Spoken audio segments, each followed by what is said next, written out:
1 Coríntios 17, 18, assim nos diz a palavra do Senhor: pois Cristo não me enviou para batizar, mas para pregar o Evangelho, não porém com palavras de sabedoria humana, para que a cruz de Cristo não seja esvaziada. Pois a mensagem da cruz é loucura para os que estão perecendo, mas para nós que estamos sendo salvos, é o poder de Deus. Pois está escrito: destruirei a sabedoria dos sábios, rejeitarei a inteligência dos inteligentes. A cruz de Cristo, poder de Deus. Nós vivemos num tempo em que a religiosidade tem tomado conta da vida das pessoas. As pessoas têm sido extremamente religiosas, e a religião tem tido um poder tremendo, e assim o foi na história da humanidade. Em nome da religião, as pessoas estão se matando e matando outros. Homens bombas, mulheres bombas, para defender a sua religião. Por outro lado, temos pregadores pregando de tudo menos a cruz de Cristo. E evangelho sem cruz não é evangelho. Por isso o apóstolo Paulo, ele assim nos diz: Cristo não me enviou para fazer qualquer outra coisa, nem mesmo batizar, mas para pregar o Evangelho, não porém com palavras de sabedoria, não com a filosofia humana, não com o saber humano. E ele explica essa postura e diz: para que a cruz de Cristo não seja esvaziada. A mensagem do Evangelho de Jesus tem que passar pela cruz. Sem cruz não há cristianismo. Sem cruz não há salvação. Sem cruz não há esperança. Mesmo com todo o poderio religioso, a religião só pode te mudar na sua parte estética. A religião pode colocar para você regras, normas para você seguir, condutas, e pode até te melhorar na sua parte externa. Mas só Jesus Cristo pode te transformar de dentro para fora. Só Jesus Cristo pode fazer isso. A religião não pode fazer isto por você. Só Jesus Cristo, que foi morto naquela cruz, porque ele não foi apenas um profeta, ele não foi um líder religioso, ele não foi um líder revolucionário apenas, como Che Guevara, como Lenin, como tantos outros líderes que influenciaram a humanidade, como Karl Marx. Jesus não foi um profeta como Maomé, que tem causado pânico no mundo todo, mas está morto.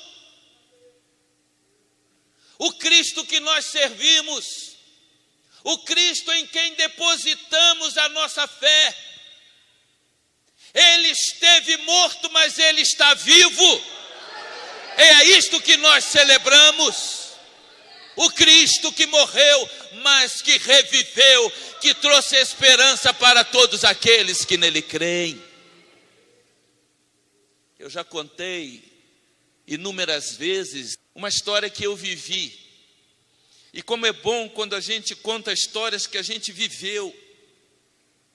Coisas de Deus, coisas tremendas, coisas profundas. em minhas muitas viagens ao exterior, eu fui passar um tempo na África.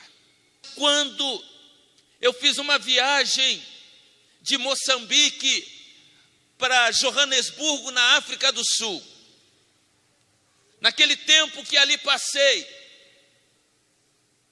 eu não entendi porque eu me assentei no avião e no lugar que eu me assentei só tinha indianos. E eles estavam conversando muito alto entre si. E a língua deles era impossível de ser entendida. Para mim o que eles falavam era só tac, tac, tac, tac, tac, tac, tac, tac, tac, tac, eu não entendia nada. Mas de repente o Espírito Santo de Deus começou a me incomodar. Fala para eles de Jesus. Fala para eles de Jesus.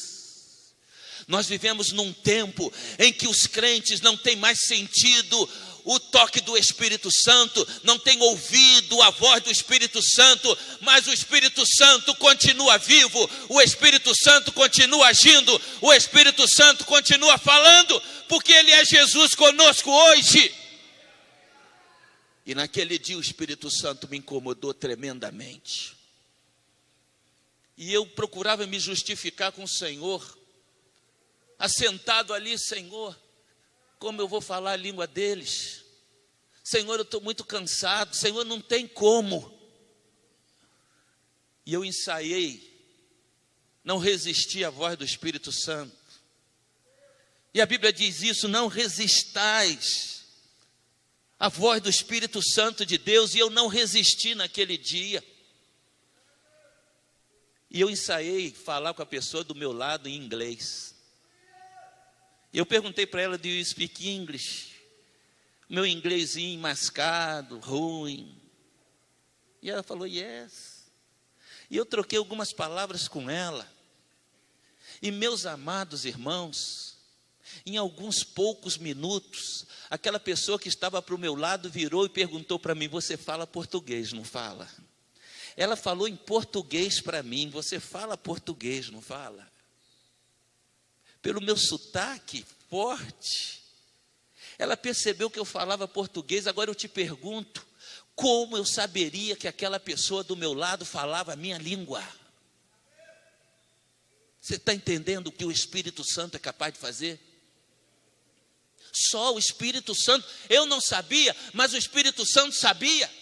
O Espírito Santo sabe aquela pessoa que se assenta com você na faculdade, aquela pessoa que se assenta no ônibus, aquela pessoa que se assenta no avião, aquela pessoa que caminha com você. O Espírito sabe da necessidade do coração dela. E naquele dia, eu comecei a conversar com aquela pessoa. E eu tive curiosidade de perguntar a ela várias coisas do islamismo. E ela foi dizendo para mim, mas dizendo com tanta garra. Era uma jovem e ela falava português porque estudava na Universidade de Coimbra. E a gente foi falando durante aquela viagem. E eu perguntei várias coisas, inclusive sobre a sua fé. Perguntei sobre o seu namoro. Eu disse para ela, eu perguntei a ela: se você namorar na faculdade de Coimbra um jovem que não seja muçulmano, ela disse para mim: só tem duas opções. Ou ele se torna muçulmano, ou eu termino com ele. Eu fiquei pensando, qual a qualidade da fé do nosso povo hoje? Só tem duas opções: ele se torna muçulmano, ou eu termino com ele. E eu continuei conversando com ela, dentre muitas coisas, para resumir a história. Ela diz: vocês creem em Jesus, mas Jesus foi um simples profeta. Nós acreditamos em Maomé, ele é o verdadeiro Messias.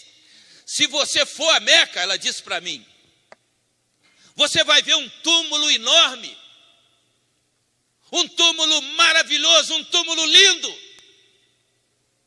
E você vai ver que há vários soldados tomando conta daquele túmulo, porque ali estão os ossos de Maomé, o nosso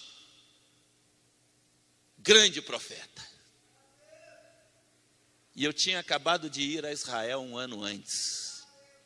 E o Espírito Santo colocou uma palavra no meu coração e eu disse para ela assim: aqui, deixa eu dizer para você, eu fui a Israel o ano passado. E quando eu cheguei a Israel, fui visitar o túmulo de Jesus.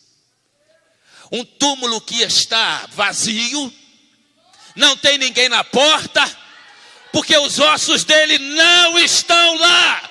Ele ressuscitou dentre os mortos. Louvado seja o nome do Senhor.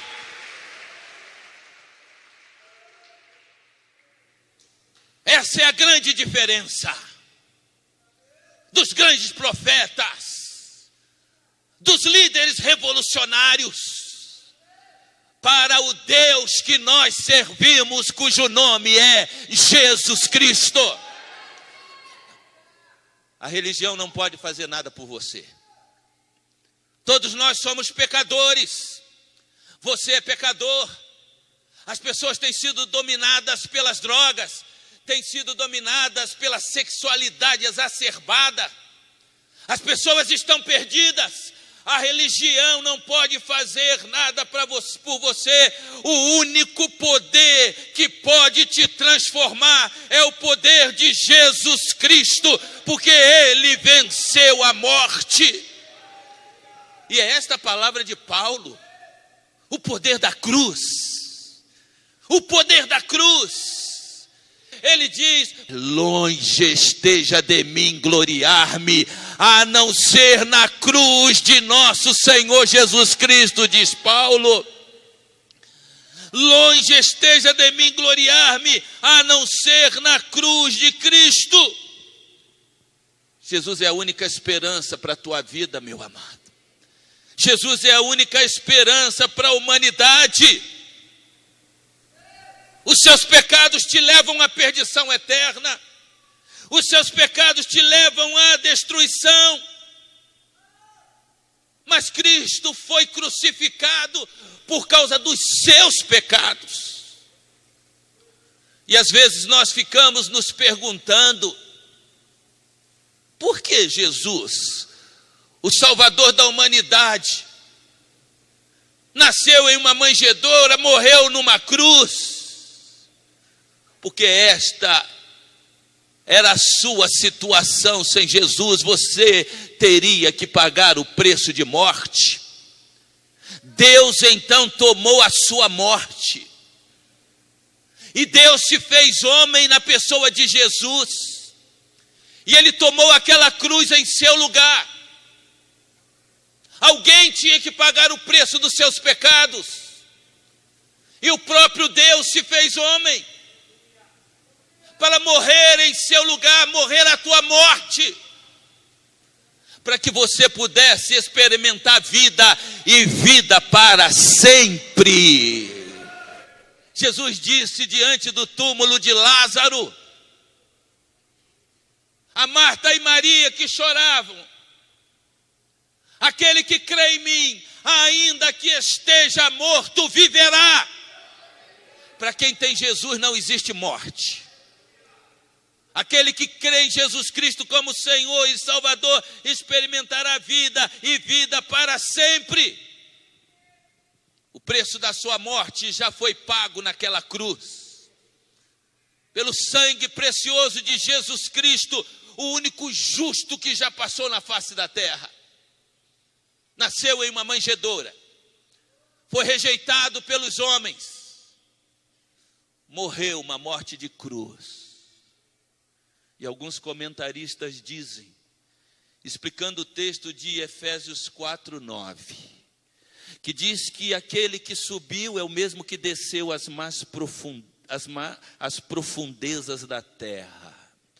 Numa referência de que Jesus não só morreu a tua morte, mas que Jesus desceu ao inferno, para onde todo homem estava destinado a ir.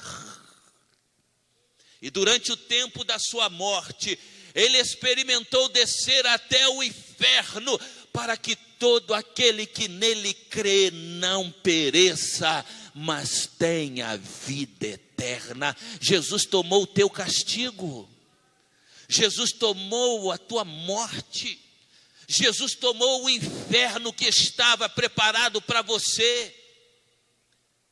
Só Jesus pode mudar a tua vida, só Jesus pode te dar uma nova perspectiva de futuro, uma perspectiva de vida que nunca se acaba, uma vida eterna que está preparada para todos aqueles que tomam a decisão de dizer: Jesus, eu preciso de ti. Jesus, entra no meu coração. Jesus, muda a minha vida, eu me rendo.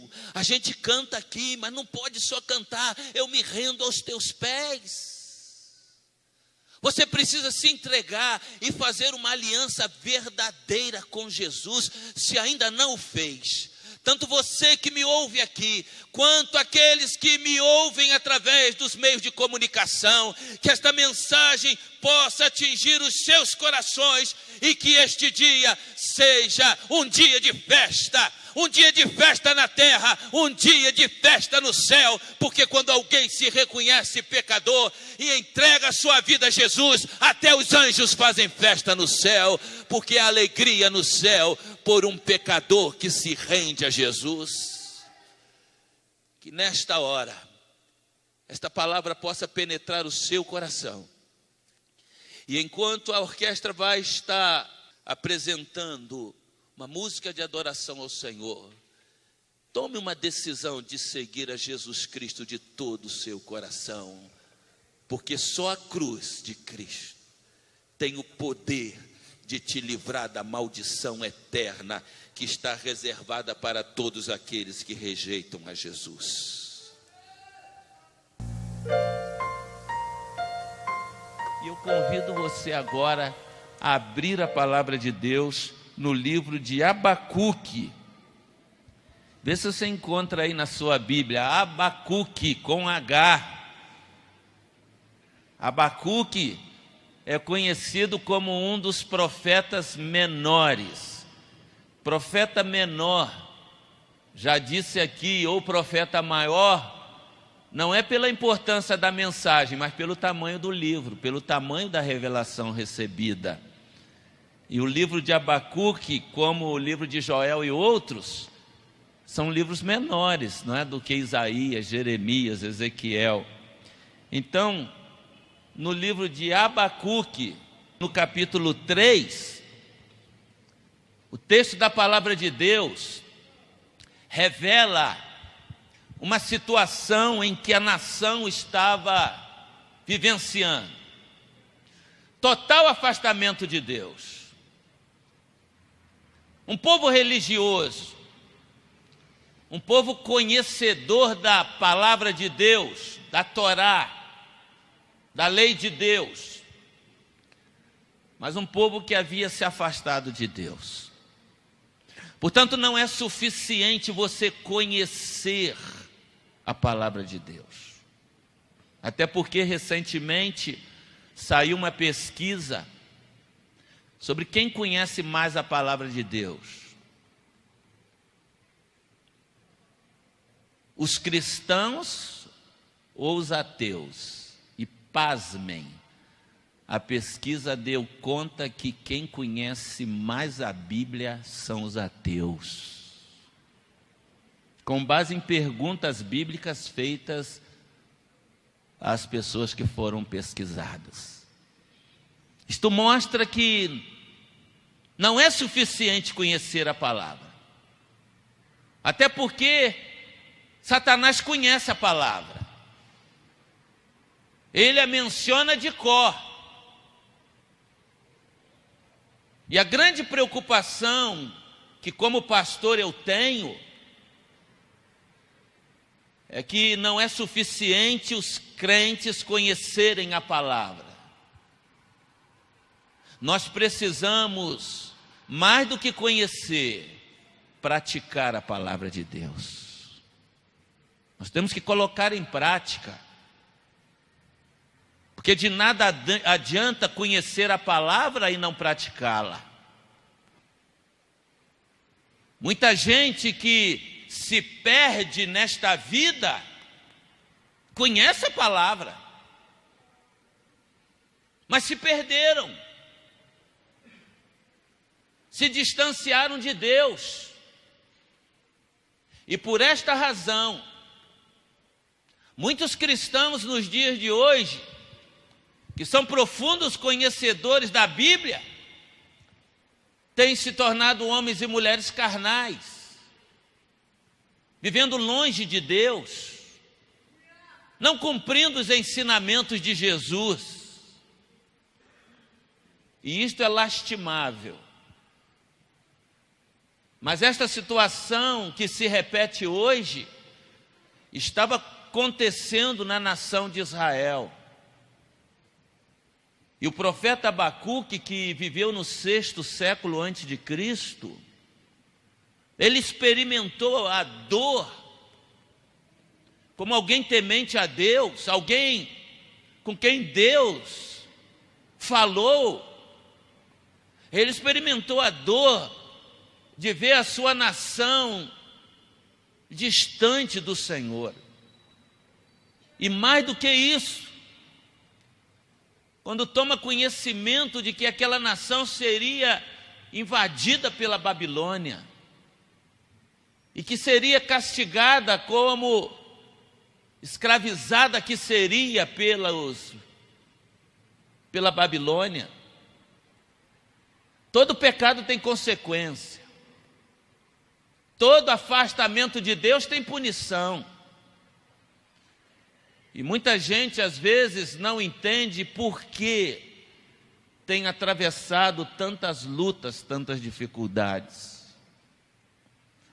E quando nós temos um contato real com a palavra de Deus, que nos leva a conhecer o Deus da palavra, tudo muda na nossa vida, queridos. Tudo passa a ter sentido para nós. É diferente quando você conhece a palavra apenas no seu intelecto. Daqueles que conhecem e a experimentam na alma, no íntimo do coração. É diferente. É diferente. É mais ou menos como aquela história de duas pessoas que foram convidadas para ler o Salmo 23. Um jovem não tão comprometido com Cristo, mas crente. E ele foi convidado para ler o Salmo 23, ele leu o Salmo 23. O Senhor é meu pastor, nada me faltará, deitar-me faz em verde espaço, guie-me mansamente as águas tranquilas, refrigera minha alma.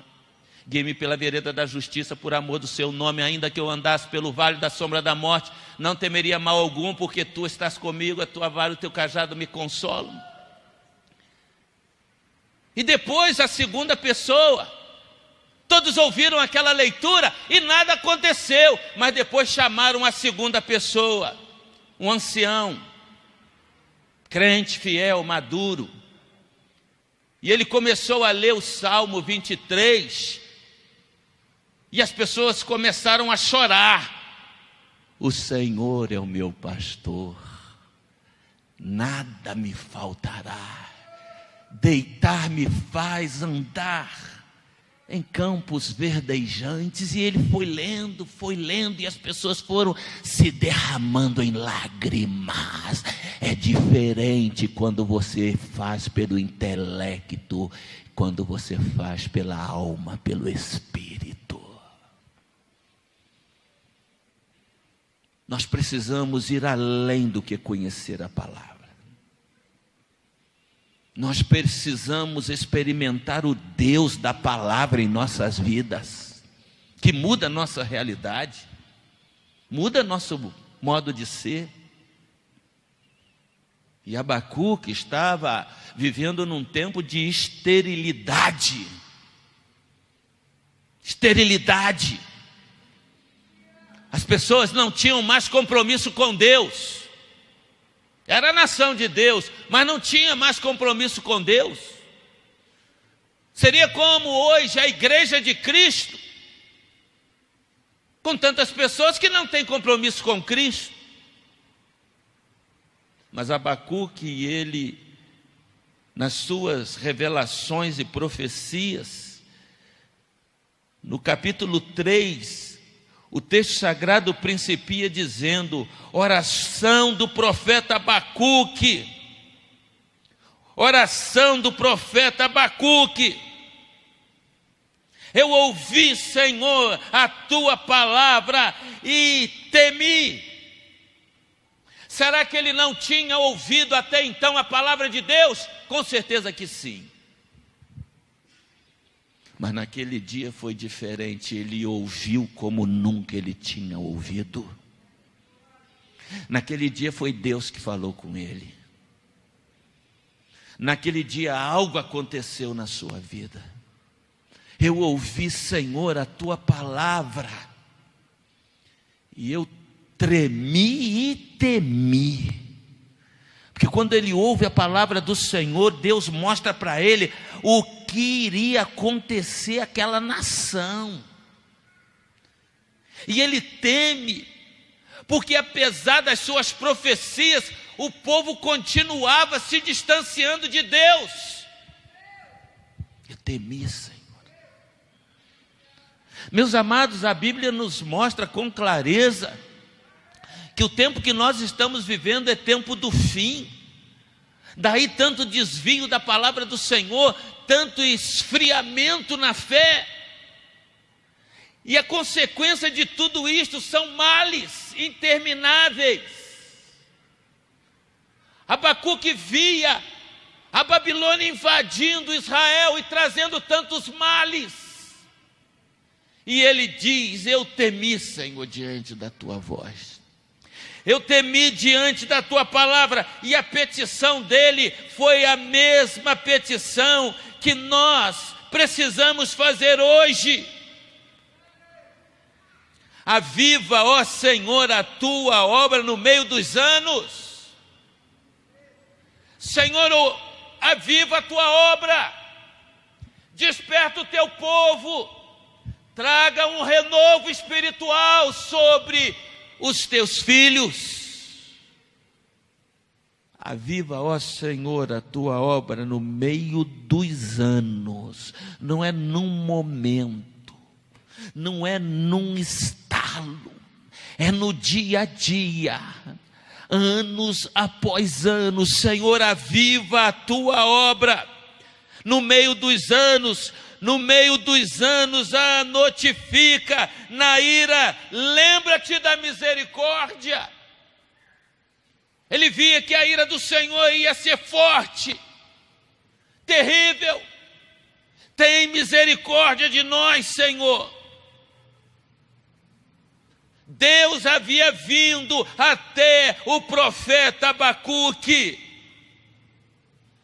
E ele teve uma experiência real com Deus após ouvir a sua voz. O que nós temos em nossas mãos é a voz de Deus, querido. Deus fala-nos por esta palavra. Aqui está o verbo vivo de Deus. Aqui está a palavra viva de Deus. E quando você ouve, ou quando você lê a palavra viva de Deus, duas coisas podem acontecer. Pode acontecer como aquele jovem que leu na história que contei o texto sagrado e ninguém percebeu absolutamente nada, não havia vida. Mas pode acontecer o que aconteceu quando o ancião leu o texto sagrado. Deus falou através daquela boca, porque ele estava cheio de Deus. O que nós precisamos é de buscar incessantemente, até que Deus se manifeste, porque isto não vai acontecer por acaso. Isto não vai acontecer porque você participou de um culto de avivamento. Isto vai acontecer como resposta de Deus ao clamor do seu povo. Clama a mim e responder-te-ei. Deus está pronto para responder àqueles que clamam. E o profeta continua. E ele vê que não tem jeito. O povo ia sofrer males. Iriam experimentar escassez. Porque nós estamos vivendo num tempo em que as pessoas nos dias de hoje estão vivenciando a fé como os pagãos fizeram no passado. As pessoas estão em busca de bem-estar, as pessoas estão em busca de bênção, as pessoas estão em busca de um Deus que lhes dê aquilo que elas querem. Mas o que fazer na hora que nos falta tudo? O que fazer na hora da doença? O que fazer na hora da escassez?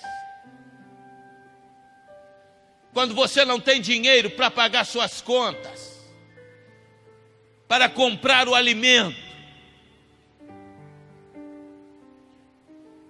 O que fazer na hora da dor, na hora da perda, na hora das lágrimas? O que fazer quando a tua casa se torna um lugar de batalha diária? Com os filhos, com a mulher, com o marido. O que fazer nesta hora? Muitas pessoas o que fazem na hora difícil, que elas fazem abandonar a fé em Jesus Cristo.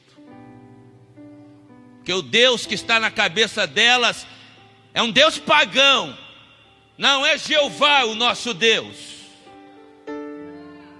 Então o Deus que não me dá,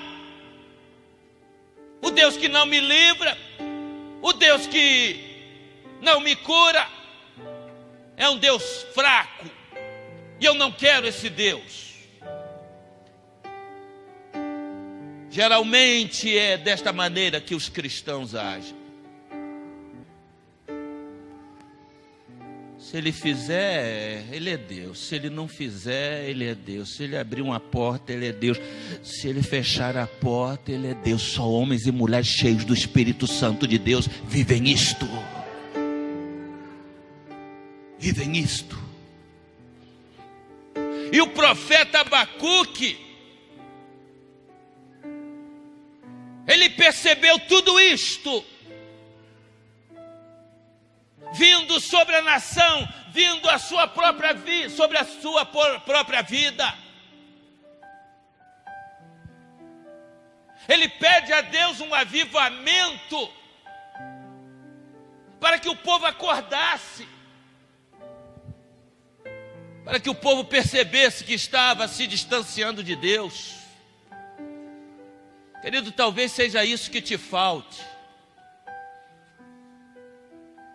Você está prestes a largar mão de tudo, a largar mão da tua fé. Você já não sente mais a presença de Deus. Você está desiludido, desiludida. O problema não está com Deus, o problema está com você. Você precisa colocar em prática a tua fé. E Abacuque nos dá este ensinamento, porque aqui mesmo no capítulo 3, a partir do versículo 17, Abacuque diz assim: ainda que a figueira não floresça, nem haja fruto na vide, o produto da oliveira minta, e os campos não produzam mantimento, ainda que eu perca o meu emprego, ainda que eu não tenha dinheiro para comer, ainda que eu enfrente desilusões na minha casa, ainda que eu enfrente doença, ainda que eu enfrente perseguições. É isto que o profeta está dizendo para nós nesta hora, queridos. O Deus que nós servimos não pode ser condicionado àquilo que Ele nos dá, mas àquilo que Ele é para mim e para você. É isto que Abacuque está dizendo. Portanto, ainda que a figueira não floresça, nem haja fruto na vide, o produto da oliveira minta, e os campos não produzam mantimento, as ovelhas da malhada sejam arrebatadas, e nos currais não hajam vacas, todavia eu me alegrarei no Senhor. Eu me alegrarei no Senhor. Louvado seja o nome do Senhor.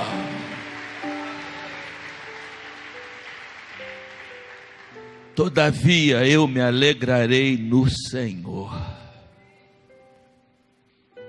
Onde está colocada a tua alegria, a motivação da tua alegria?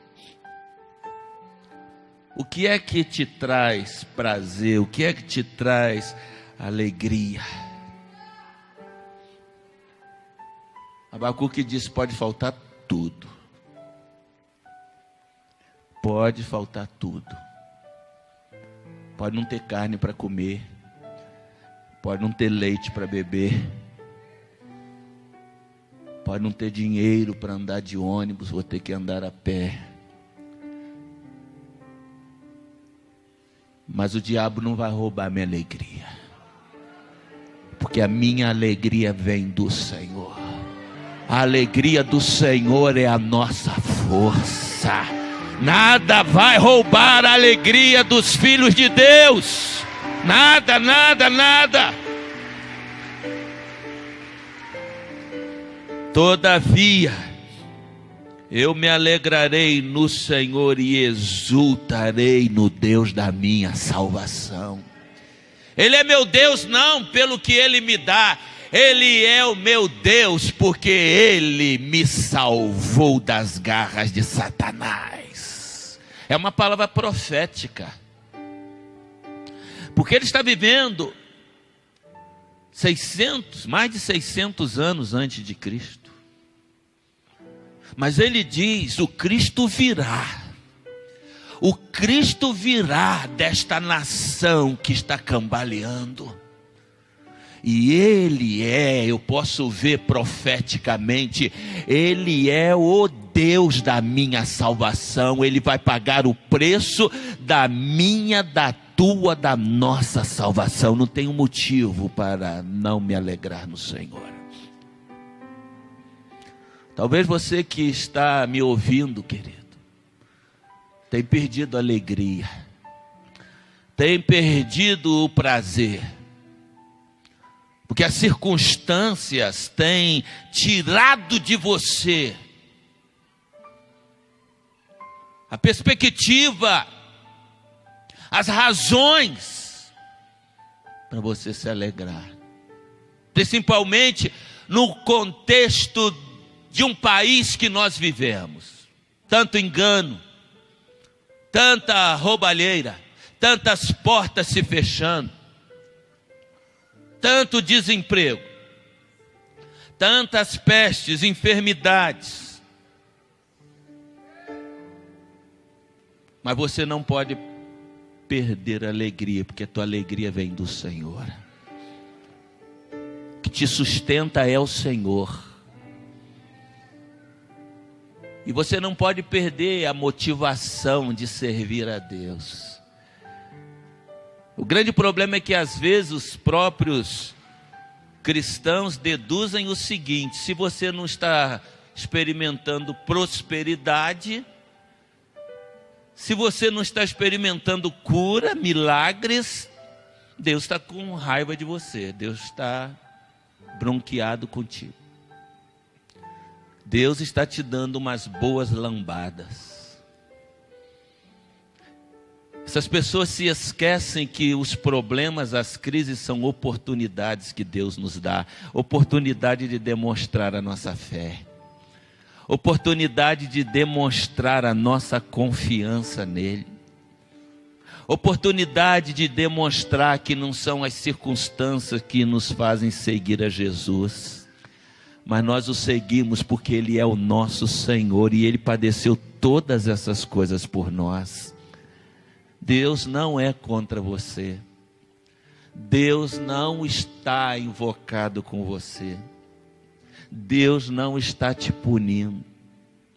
Por uma razão muito simples.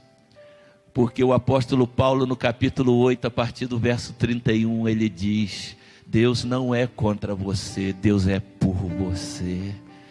E se Deus é por nós, quem será contra nós? Podemos passar pelo vale da sombra da morte, mas nenhum mal nos alcançará, porque Deus é por você. Deus é por nós. O que precisamos é pedir a Deus: aviva a tua obra, Senhor, na minha vida. Eu tenho ouvido a tua palavra e nada tem acontecido, mas hoje algo diferente aconteceu na minha vida. Aviva a minha vida, Senhor, para que eu possa acreditar que os mesmos feitos do passado, é isso que o profeta está dizendo, os mesmos feitos que o Senhor operou através de Moisés, tirando o povo da escravidão, que eles se repitam. Só um povo avivado por Deus há de experimentar os grandes milagres feitos por Deus. Porque Deus é um Deus de milagres. Ele é o mesmo Deus de ontem, é o Deus de hoje, é o Deus de eternamente. E Ele quer continuar operando na vida do seu povo e na vida da sua igreja. Mas a condição é: mude de vida, mude de comportamento. Busque a Deus de todo o teu coração. Ele vai se manifestar a você como se manifestou ao profeta Abacuque. Eu tenho ouvido a tua palavra, Senhor, e eu tenho tremido e temido. Aviva, traga um vento do Espírito, aviva a tua igreja, aviva o teu povo, para que a gente possa experimentar as mesmas obras que o Senhor já fez. Eu não sei como você está com Deus. Eu não sei se você tem perdido a alegria. Eu não sei se você está decepcionado. Eu não sei se você está querendo abandonar tudo, não acredita em mais nada. Eu não sei o que se passa com você, mas há alguém aqui que sabe, porque o Espírito Santo de Deus está no meio do seu povo. Aqui está o povo de Deus, aqui está a igreja do Deus vivo. Deus quer avivar a tua vida, querido. Deus quer dar um novo sentido para você. Você pode experimentar Deus na tua vida. Deus está pronto para responder àqueles que clamam. Não é coisa do passado. Não ficou aprisionado num deserto. Deus continua operando através da vida daqueles e daquelas que de fato o buscam e o buscam de todo o coração. Que Deus nos abençoe nesta hora.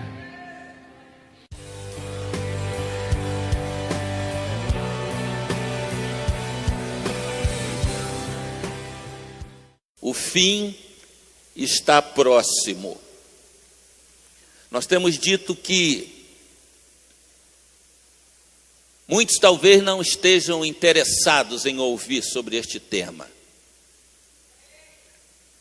Mas este é um dos temas mais contemporâneos que possa existir.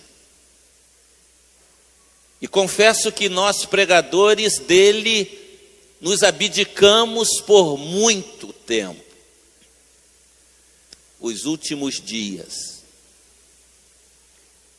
E o apóstolo Paulo escreve esta carta aos Tessalonicenses, possivelmente por volta do ano 50. E por esta razão, estas cartas tenham sido as primeiras que Paulo escreveu. As primeiras cartas que Paulo escreveu, e ele escreveu exatamente falando sobre a volta de Cristo há mais de 2000 anos.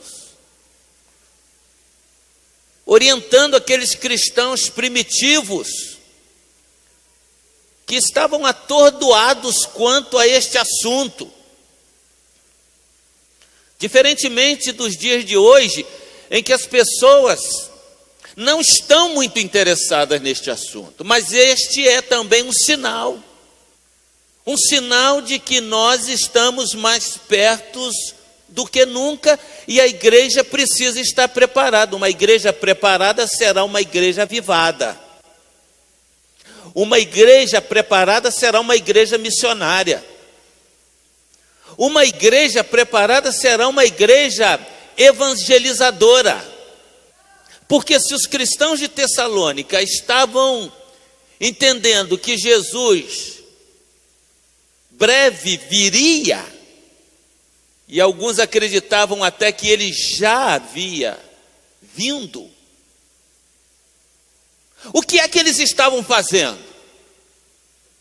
Eles estavam deixando as atividades, vendendo tudo, dando para as pessoas suas propriedades, se distanciando de tudo, porque para eles Jesus estava vindo, uma vinda iminente, há 2000 anos, há mais de 2000 anos. E hoje? Hoje, pelo contrário, as pessoas estão mais apegadas às coisas desta vida, mais apegadas. E se nós estivermos preparados e convictos de que Jesus está batendo as portas, faremos o que os cristãos de Tessalônica estavam fazendo. Nós vamos começar a nos apegar mais às coisas espirituais do que às coisas terrenas. E aí vamos buscar a presença de Deus. E então, com certeza, experimentaremos o verdadeiro avivamento espiritual. A sociedade não quer saber de Deus. Por isso Paulo, ele principia o capítulo 2, escrevendo aos cristãos que estavam lá na Grécia, porque Tessalônica ficava na Grécia. E no versículo 3, apenas para rememorar, Paulo diz: ninguém de maneira alguma vos engane, porque não será assim sem que antes venha a apostasia e se manifeste o homem do pecado, o filho da perdição. Ele está instruindo aos cristãos de Tessalônica. Não será assim, amado. Sem que antes venha a apostasia, sobre a qual nós já falamos aqui. Apostasia, incredulidade, distanciamento, indiferença, materialismo, secularismo, vãs filosofias, que nos cercam e que se apoderam de muitos de nós, a ponto de nos tornar, ou tornar a muitos dentre nós, pessoas céticas, pessoas indiferentes, que até vão às igrejas, mas já se afastaram do núcleo da revelação divina. E Paulo está dizendo que há mais de 2000 anos, ele está dizendo: isto não acontecerá sem que antes venha o homem da perdição, o homem do pecado, o filho da perdição. O mundo está perdido, a perdição nos cerca, nos rodeia. Nós estamos vivendo prenúncios, quer queira ou não. Prenúncios. E precisamos, como filhos de Deus, como servos do Senhor Jesus, viver de maneira tal que demonstre que nós acreditamos nisto, nos apegando ao Senhor como nunca. Eu tenho visto pessoas sendo avivadas nesse tempo. Eu tenho visto pessoas se abdicando de tudo por causa do Senhor, mas tenho visto também um número muito maior daqueles que simplesmente cumprem o rito de ir à igreja. E que muitas vezes nem contribuem para que outros façam a obra em seu lugar. Pelo contrário, não fazem. Porque se tornaram céticos, indiferentes, ritualistas, materialistas. Nós temos que nos apegar à palavra de Deus e acreditar de todo o nosso coração que o que está aqui é a verdade divina, e nós, como filhos de Deus, precisamos anunciar esta verdade nos 4 cantos da terra. Deus não tem outro meio. O meio que Deus tem é usar a tua vida, meu amado, para salvar outras vidas. Usar a tua vida para salvar outras vidas. Porque o mal, diz Paulo, ele vai se agravar. Ele vai se agravar. Versículo 7, a palavra do Senhor diz assim: porque já o mistério da injustiça opera. Somente há um que agora resiste até que do meio seja tirado. Há uma resistência, e nós já falamos sobre isso. Há uma resistência. O mal não tem limite. E se não houvesse um limitador do mal, a destruição já havia acontecido.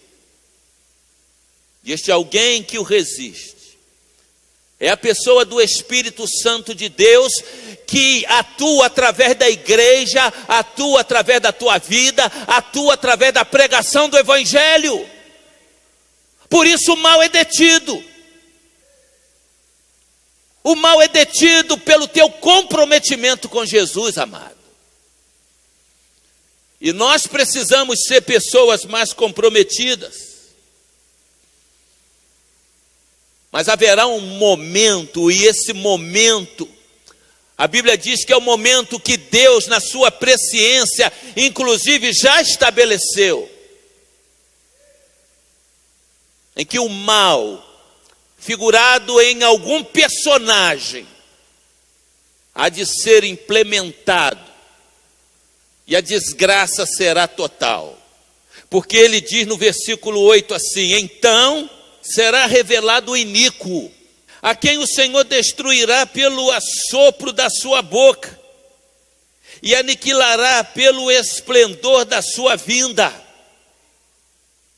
Num determinado tempo, e para mim este tempo está muitíssimo próximo, este iníquo, este homem da iniquidade, se manifestará, e se manifestará com o aplauso dos religiosos.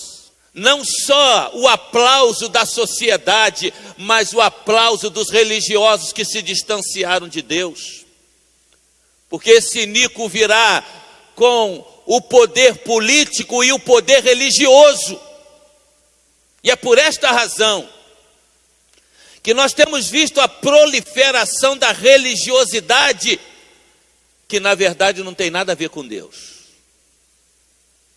A proliferação da religiosidade. Mas o capítulo 17, ele fala de forma mais contundente a respeito da religião ou da religiosidade totalmente distanciada do Senhor. E é sobre isso que Paulo está enfocando. Este iníquo se manifestará, mas será destruído com o sopro da boca do Senhor, e será aniquilado pelo esplendor da sua vinda. A esse cuja vinda é segundo a eficácia de Satanás.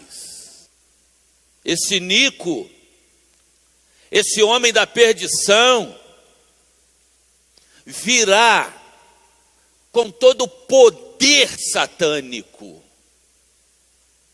Porque muitas pessoas pensam que o diabo não tem poder algum e tudo o que é feito no mundo espiritual é feito por Deus, mas o diabo faz muita coisa. E esse iníquo, esse homem da iniquidade, virá e terá muitos seguidores porque fará muita coisa boa, aparentemente boa. Virá com todo o poder satânico, virá com toda a capacidade, todo o esplendor da glória de Satanás. Esse iníquo, a sua vinda é segundo a eficácia de Satanás, com todo o poder e sinais e prodígios. Você, infelizmente, pode observar que no meio religioso as pessoas costumam dizer: tudo que é bom vem de Deus. Se é alguma coisa boa, eu acredito. Esse homem do mal virá com todo o poder de Satanás, porque Satanás tem domínio sobre este mundo. A Bíblia diz que no mundo jaz o maligno. E no capítulo 4 de Mateus, quando Satanás tentou a Jesus, o que é que ele disse? Te darei todas as glórias do mundo se prostrado me adorares. E Jesus não o repreendeu. Jesus não disse para ele: você não tem nada. Não. Ele tem as glórias do mundo para oferecer àqueles que estão buscando a glória do mundo.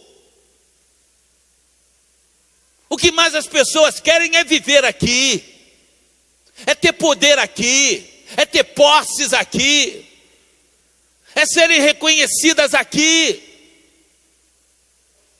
Glória. Eu posso dar toda a glória, eu posso dar todo o poder, eu posso fazer você conquistar. O que mais as pessoas fazem nos dias de hoje para serem reconhecidas, seja no meio político, no meio artístico, no mundo musical, é pacto com Satanás para receber glória, para receber poder, notoriedade. E Paulo está nos advertindo para que nos afastemos dessas coisas. Nos afastemos. Até mesmo no meio religioso, você tem que ter muita atenção para não ser enganado. Porque, infelizmente, as pessoas no mundo religioso têm sido direcionadas a agirem de tal maneira que quando este homem da iniquidade vier, achará um campo fértil. Porque o que elas estão buscando é poder, é honraria, é glória, é reconhecimento.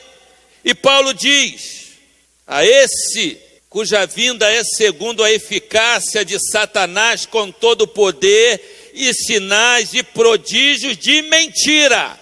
Porque o que o diabo faz não é nada mais, nada menos do que uma imitação daquilo que Deus fez. Ele procura imitar. E é por isto que há tanta mentira, tanto engano. E as pessoas serão ainda mais enganadas na sua crença. O verso 10 diz: com todo o engano da injustiça para os que perecem. Com todo o engano da injustiça para os que perecem, porque não receberam o amor da verdade para se salvarem. Talvez eu esteja falando para alguém que até vem à igreja, gosta, mas ainda não foi salvo, não foi transformada, não foi lavado pelo sangue de Jesus Cristo. Você precisa de uma experiência real com Jesus, meu amado. Você precisa nascer de novo, você precisa se entregar de corpo e alma. Eu estou falando para muitos crentes que estão anos e anos a fios dentro de uma igreja, mas não passaram por uma verdadeira transformação operada pelo poder do Espírito Santo na vida daquele que verdadeiramente crê no nome de Jesus Cristo. É sobre isso que Paulo está nos advertindo, para que você não seja enganado nos dias de hoje, com todo o engano da injustiça, para os que perecem, porque não receberam o amor da verdade para se salvarem. E por isso, Deus lhes enviará a operação do erro, para que creiam na mentira.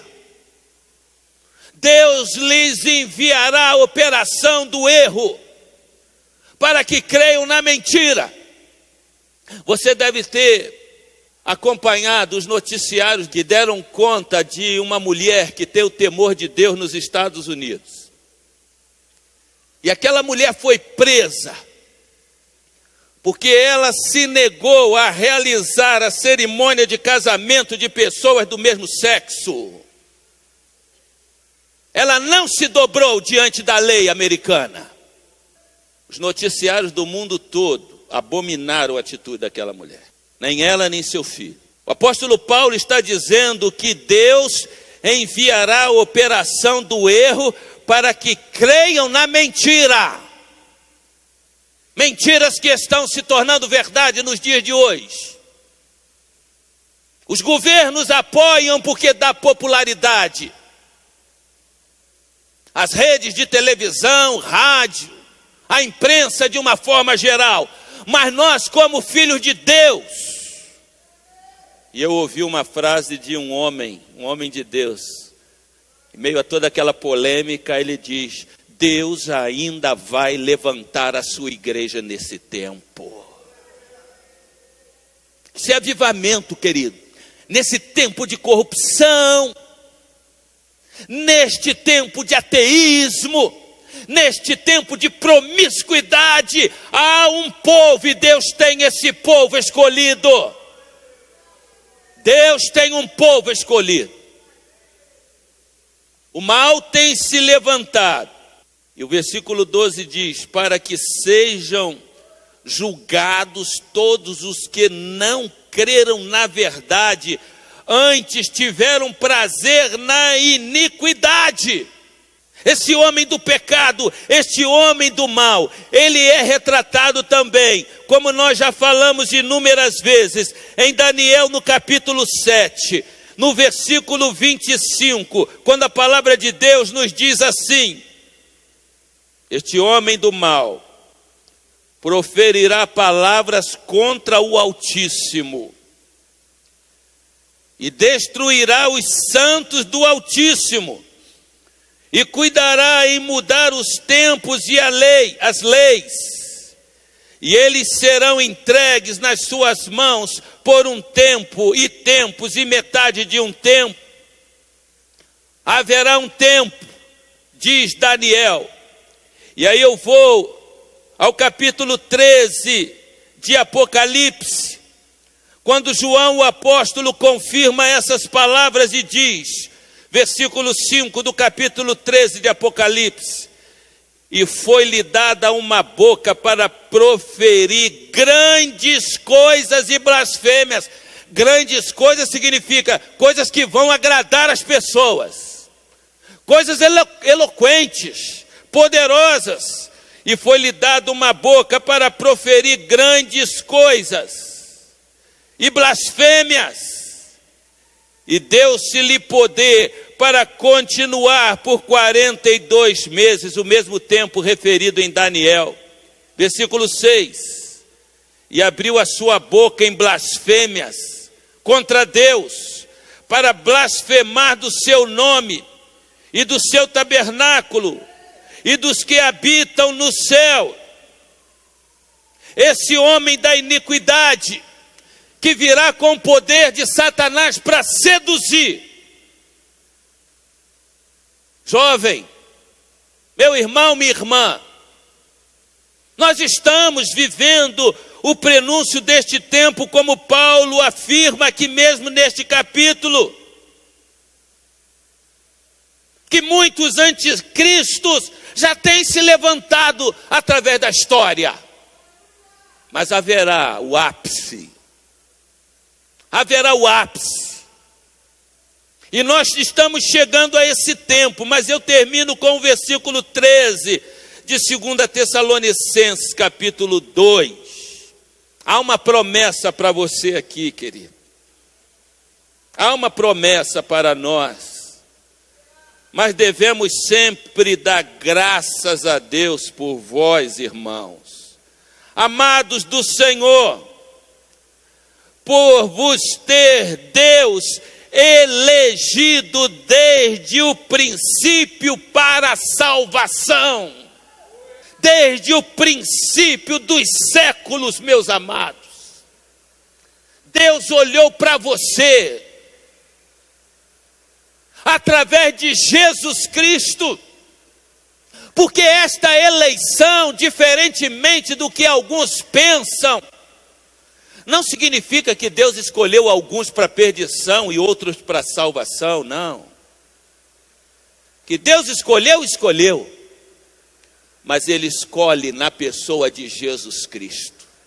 Ele viu você em Jesus, Ele viu em você, Ele viu em Jesus, você que está aqui nesta hora. Antes da fundação do mundo, Ele te escolheu, Ele te elegeu, diz Paulo. Por isso devemos sempre dar graças a Deus por vós, irmãos amados do Senhor, por vos ter o Senhor elegido desde o princípio para a salvação, em santificação do Espírito e fé da verdade. Conhecereis a verdade vos libertará. Deus em Jesus Cristo, como Ele disse para Jeremias: não temas, antes de você nascer, as nações eu te dei por profeta. Em Jesus Cristo, quando você olha para Jesus e decide entregar a sua vida a Ele, confirma-se a promessa de Deus sobre a tua vida. A você Deus tem dado graça, Deus tem dado salvação, Deus tem dado livramento na pessoa de Jesus Cristo. Talvez você esteja andando distante, mesmo sendo membro de alguma igreja, mesmo sendo religioso ou religiosa, mas você precisa de um verdadeiro mover do Espírito Santo de Deus na tua vida, antes que seja tarde demais. Nós não sabemos o dia, nós não sabemos o tempo, nós não sabemos a hora, nós só conhecemos os sinais. E os sinais têm se mostrado cada vez mais que Jesus está batendo as portas. A frieza espiritual das pessoas, a frieza de muitos que, ao mesmo tempo que estão louvando a Deus, mas estão no mundo servindo a Satanás. Querido, os sinais estão mostrando, os dias estão próximos. Não vale a pena você correr esse risco. Não vale a pena você correr esse risco. Que Deus possa te abençoar nesta hora e que você possa ter um encontro pessoal com Jesus. Que Ele nos abençoe. Amém.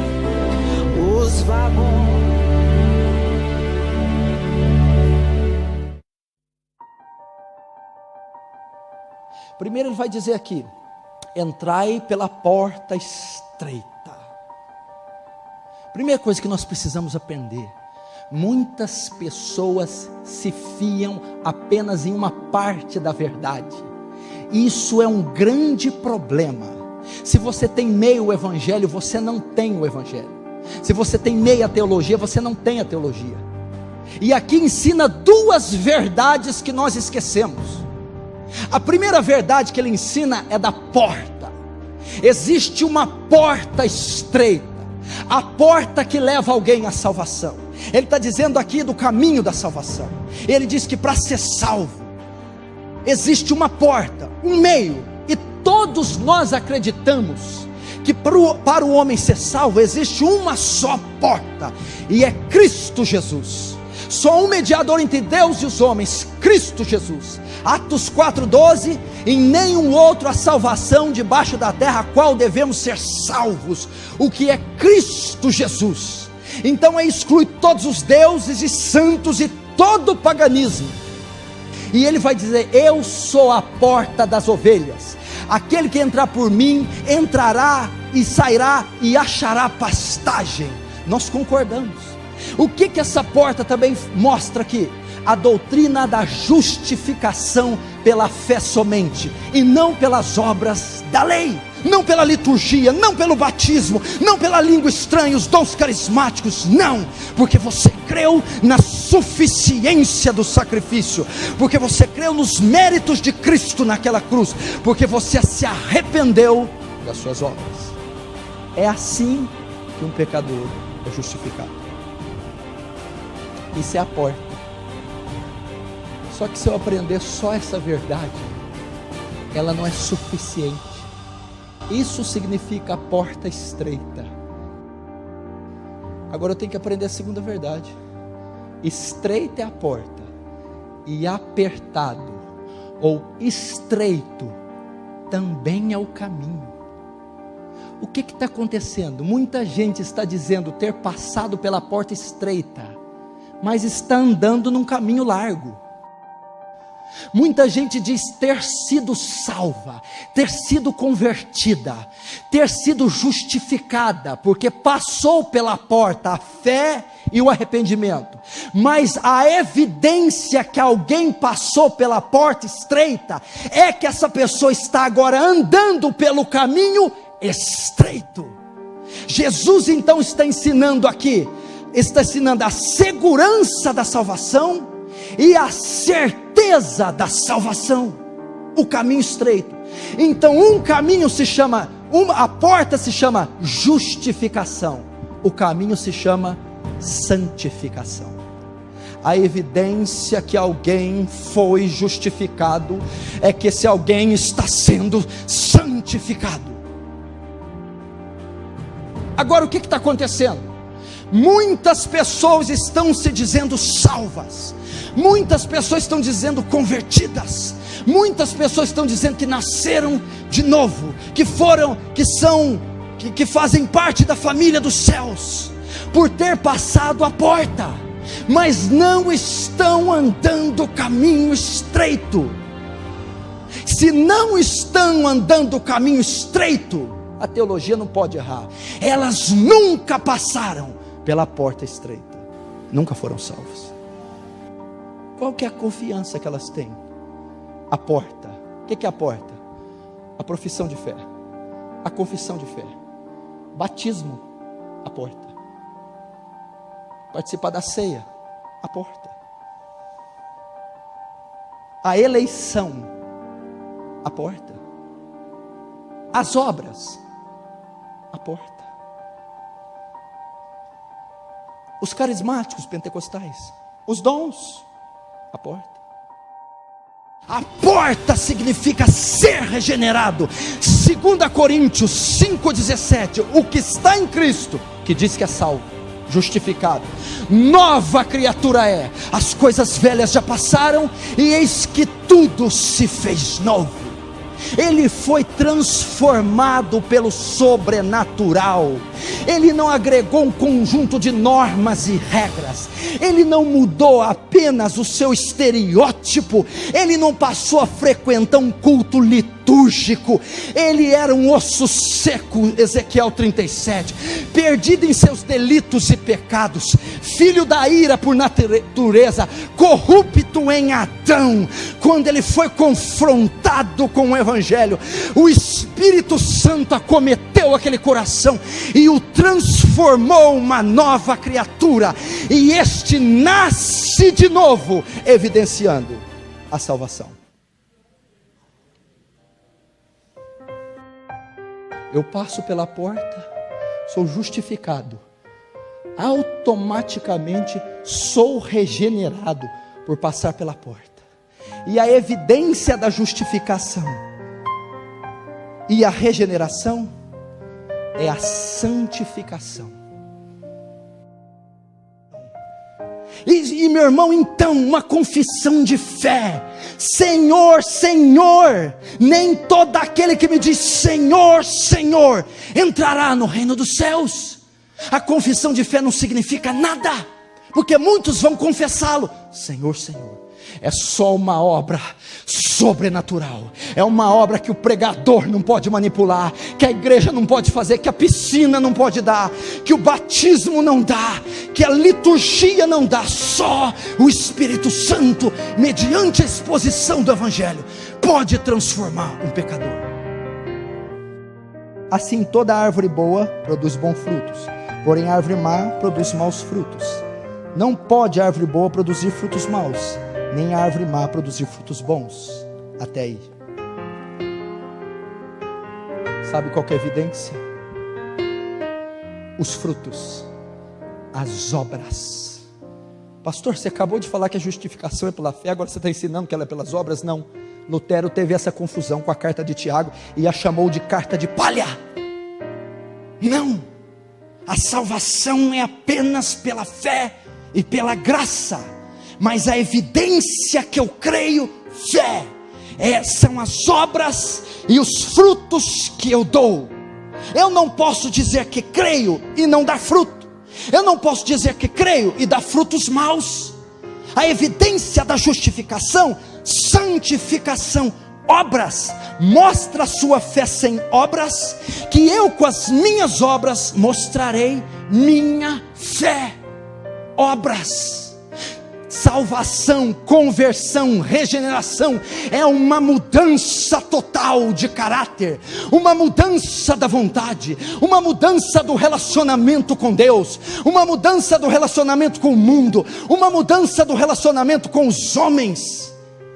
Uma pessoa que de fato foi salva, que de fato foi justificada, ela está andando em santidade e ela está produzindo frutos. Aqui está dizendo aqui, ó, que a evidência que ela passou pela porta e pelo caminho é que ela, pelos seus frutos os conhecerei, pelas suas obras, pelo seu movimento, pelo seu estilo de vida, pelo seu pensar, os lugares que frequenta, as coisas que fala, as coisas que pensa, as pessoas que se relaciona. A evidência que alguém é salvo é que ela deu uma volta completa na sua vida, ela mudou seus valores, ela mudou o seu coração. Como é que pode alguém dizer salvo, mas frequenta os mesmos lugares, dizer salvo, mas é imoral, diz que é salvo, mas se masturba 4 ou 5 vezes por semana, diz que é salvo, mas fornica, faz sexo com a namorada semanalmente, diz que é salvo, mas é viciado, diz que é salvo, mas é pornógrafo, diz que é salvo, mas é infiel, diz que passou pela porta, mas não há evidência, o fruto. O crente regenerado, genuíno, salvo, peca, cai, se enfraquece, tem o pecado como estilo de vida? Não. É regular o pecado está no cotidiano? Não, impossível. E eu termino dizendo isso no verso 18: não pode a árvore boa produzir maus frutos.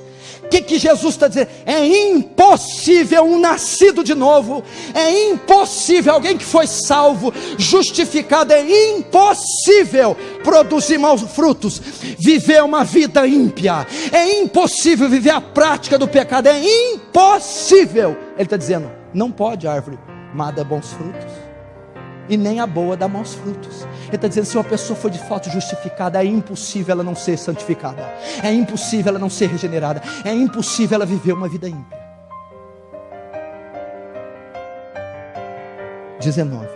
Toda árvore que não produz bom fruto é cortada e lançada no fogo.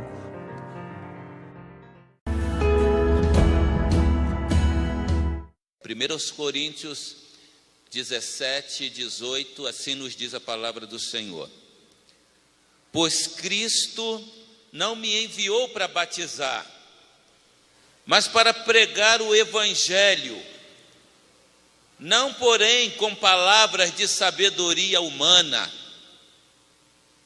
para que a cruz de Cristo não seja esvaziada, pois a mensagem da cruz é loucura para os que estão perecendo, mas para nós que estamos sendo salvos, é o poder de Deus, pois está escrito: destruirei a sabedoria dos sábios, rejeitarei a inteligência dos inteligentes.